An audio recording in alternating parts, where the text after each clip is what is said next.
Il y a beaucoup de coureurs qui se blessent toujours au même endroit. Et pendant longtemps, moi je pensais aussi que le problème il venait de moi. Il venait que j'étais pas assez sérieux, pas assez discipliné. En fait, j'étais jeune, si tu veux, et je détestais courir. Genre vraiment, je détestais courir, c'était un cauchemar. Et moi je faisais que du powerlifting, que de la force. Et un jour on m'a dit, bah voilà, vas-y, let's go, fonce, fais un 10 km. Pourquoi faire un 10 km? Pourquoi je devais faire un 10 km? Bah tout simplement parce que j'étais à la fac et à l'université, en fait, pour avoir une notation et ton diplôme de coach sportif, on me dit en fait il faut que tu fasses un 10 km. Et moi je me dis bon ok, c'est un bon challenge et tout, sauf que moi j'avais pas couru depuis méga longtemps et au moment où on fait le test VMA, je sais très bien que ça va être un enfer pour une simple et bonne raison, c'est que quand je commence à faire le test VMA, impossible de le finir. En fait mon test VMA était plus une résultante de mes douleurs. C'est-à-dire que j'avais mal au genou, j'avais un TFL, j'avais des périostites, vraiment le cauchemar. Et c'était plus une résultante de mes douleurs que de ma vraie capacité cardio-respiratoire. Et voilà. Mais il y avait une autre fois qu'il faut que je vous raconte. Avant ça même, il y avait la course des petits fondus. Moi, je courais déjà pas. Ma nourrice m'appelait Lucas le Pacha. Je détestais faire des trucs, je faisais rien. Et quand j'étais en primaire aussi à l'école maternelle, on m'avait dit vas-y, il faut que tu fasses la course des petits fondus. À l'époque, je sais pas, je devais avoir 6-7 ans. Et c'était la course de mon village. Et on m'a dit Lucas, il faut que tu fasses la petite course des petits fondus. J'ai fait ah! Et mon père il m'a dit mais mon gars, tu vas bosser, tu vas t'entraîner. Et c'est bien parce qu'il m'avait apporté la discipline. La discipline c'est bien, mais il faut que ça soit bien fait. Et à ce timing là, du coup je m'entraînais tout avec mon père, un cauchemar. Je me souviens, je pleurais dans la voiture tellement j'avais pas envie, mes poumons me brûlaient. Bref, voilà. Et pour revenir du coup à mon test de VMA, je faisais ce test VMA et la blessure sur blessure, voilà. Et là, à la fac, j'ai dû trouver une structure. Je pensais que je mentais de mental, hein, tu vois, en me disant je pouvais pas continuer, je pouvais pas pousser, c'est terrible, j'ai mal à la hanche, en fait je me donne pas à fond, les autres ils arrivent à se donner à fond, etc. En fait pas du tout. En réalité, moi je manquais vraiment de structure d'entraînement par rapport à mon sommeil. Je regarde là-haut parce qu'il y a un petit avion.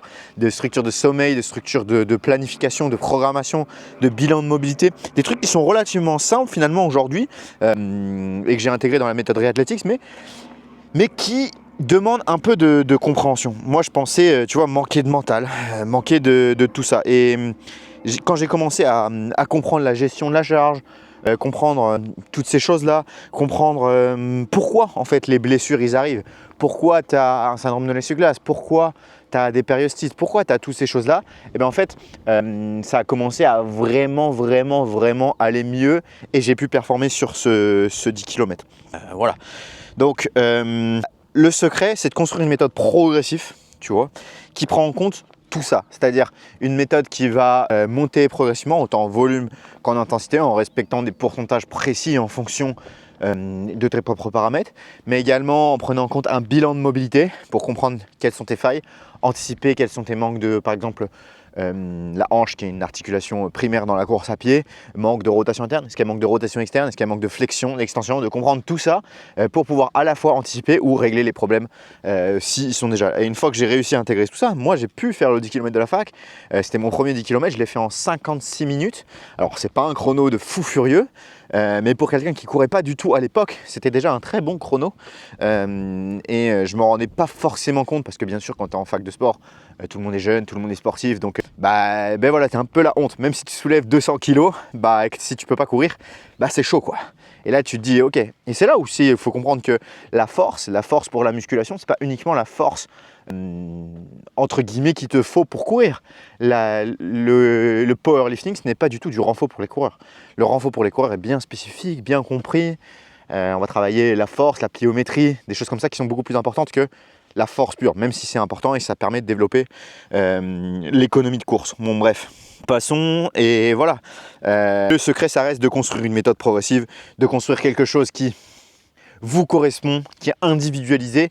Parce que si vous ne faites pas ça, si vous ne correspondez pas à votre méthode, que vous ne faites pas quelque chose qui est vraiment individualisé, ben vous allez tout simplement exploser en vol.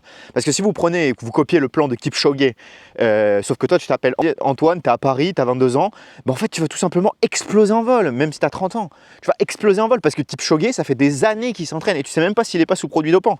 Donc, réfléchis, utilise une méthode qui prend en compte ta mobilité, qui fait un bilan complet, après qui vient intégrer progressivement avec des objectifs long terme et tu atteindras tous les objectifs. Et crois-moi que tu es capable de bien plus que ça, parce que moi avant, j'étais à peine capable de courir un 10 km et aujourd'hui je suis dans la prépa de mon premier Ironman. Donc quelque chose d'absolument incroyable pour moi, quelque chose que je pensais absolument pas faisable, sachant que déjà courir 1 km, j'avais des douleurs, j'avais des blessures, donc voilà en fait.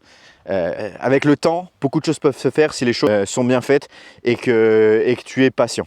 Bref, voilà. Et puis même, outre ça, j'avais noté aussi de vous dire ça, c'est que moi, à courir, je prends du plaisir à courir en dehors de tout ça. Quand j'étais avec un basketteur, donc pour ceux qui ne savent pas, j'ai travaillé dans le haut niveau et aussi dans le haut niveau au basket avec un coach qui a coaché Victor Wembanyama. Je travaillais à La Rochelle. Bon, pour ceux qui savent qui c'est, du coup, vous savez qui c'est. Et il me disait quelque chose qui était hyper important. Il me dit quelque chose qui était hyper important, c'est l'importance du plaisir. Et à chaque fin d'entraînement, quand je bossais là-dedans, ça c'était après mon 10 km, on mettait la main au milieu et on faisait plaisir. Et ça, je le retrouve dans la course à pied. En fait, si tu ne prends pas de plaisir à faire de la course à pied, c'est que ton programme d'entraînement, il n'est pas correct. 80% du temps, tu dois prendre du plaisir. Et ça, c'est hyper important. Et ça, je suis hyper grateful. Beaucoup de gratitude parce que depuis que je suis plus blessé, depuis que j'ai plus de douleur, je reprends vraiment du plaisir à l'entraînement. Et à mon sens, c'est la clé. Donc voilà. Pour vous faire un petit bilan, tu vois, la plupart des coureurs, ils manquent pas de motivation. Tu manques pas de motivation, tu manques pas de discipline, tu manques pas de tout ça à la David Goggins, tu manques pas de tout ça, tu manques juste d'une structure, d'un bilan de mobilité, d'un bilan de ta capacité de tolérance à la course et d'un programme qui est structuré et ajusté à toi en fonction de si tu as mal dormi, bien dormi, si tes enfants se sont réveillés, toutes ces choses-là qui sont hyper importantes à mon sens. Et si toi tu veux courir également sans repartir de zéro en mettant de la structure en place, n'hésite pas à t'abonner à ma chaîne YouTube, je donne plein de conseils à ce niveau-là. Donc moi je te souhaite une bonne journée et ciao.